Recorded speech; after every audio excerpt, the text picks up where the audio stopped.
எந்த ஒரு மேஜிக்கும் இல்லை, அந்த எக்யூப்மெண்ட்ஸும் இல்லாமல் டைம் ட்ராவல் பண்ணால் எப்படி இருக்கும். ஸோ அந்த மாதிரி ஒரு ஃபீல் குட் மூவி தான் எடுத்து வந்திருக்கேன். ஸோ என்ன படம் கேட்குறீங்க, கண்டிப்பாக சொல்கிறேன். இன்னைக்கு 30 Days 30 மூவி சேலஞ்சில் டே 16 வித் லவ். இந்த படத்தில் அபிஷன் வந்து பார்த்தீங்கன்னா ஒரு டிசைனராக இருக்காரு. அண்ட் அவர் வந்து நிறைய பொண்ணுங்களை ரிஜெக்ட் பண்ணுறாரு. அதுக்கப்புறம் அனஸ்ராவை மீட் பண்ணுறாரு. அனஸ்ரா அண்ட் அபிஷன் இவங்க 2 பேர் பார்த்தீங்கன்னா ஆல்ரெடி ஒரே ஸ்கூலில் படிச்சிருந்தீங்க. ஸோ அதனால அவங்க ஸ்கூலில் நடந்த அவங்களோட எக்ஸ் பிரேக்கப்ஸை பற்றி பேசிட்டு இருக்காங்க.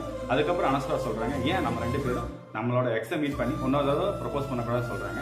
ஸோ இதுக்கப்புறம் என்ன நடந்துச்சு இதுதான் இந்த படத்தோட ஒன்லைனாக இருக்குது. அண்ட் இந்த படத்தோட டைரக்டர் மதன் உண்மையாலுமே இந்த கதைகள் வந்து பார்த்தீங்கன்னா ஆல்ரெடி நம்ம நிறைய பார்த்த கதைகளாக இருந்தாலுமே ஆடியன்ஸ்க்கு கொடுத்த விதம் உண்மையாலுமே நல்லா இருக்குது.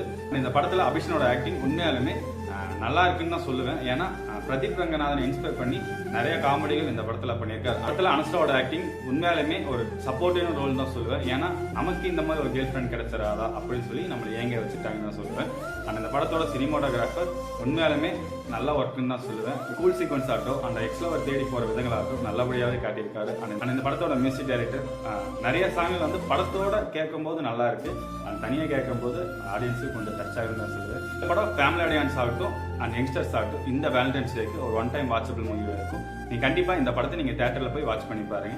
ஸோ நீங்கள் இந்த படத்தை பார்த்துட்டீங்களா, இந்த படம் உங்களுக்கு என்ன ஃபீலை கொடுத்துன்னு சொல்லி கமெண்ட்ல சொல்லிட்டு போங்க. ஸோ இந்த மாதிரி மூவி ரிவ்யூக்கு மறக்காம மிஸ்டர் ரிவ்யூவை ஃபாலோ பண்ணிக்கோங்க.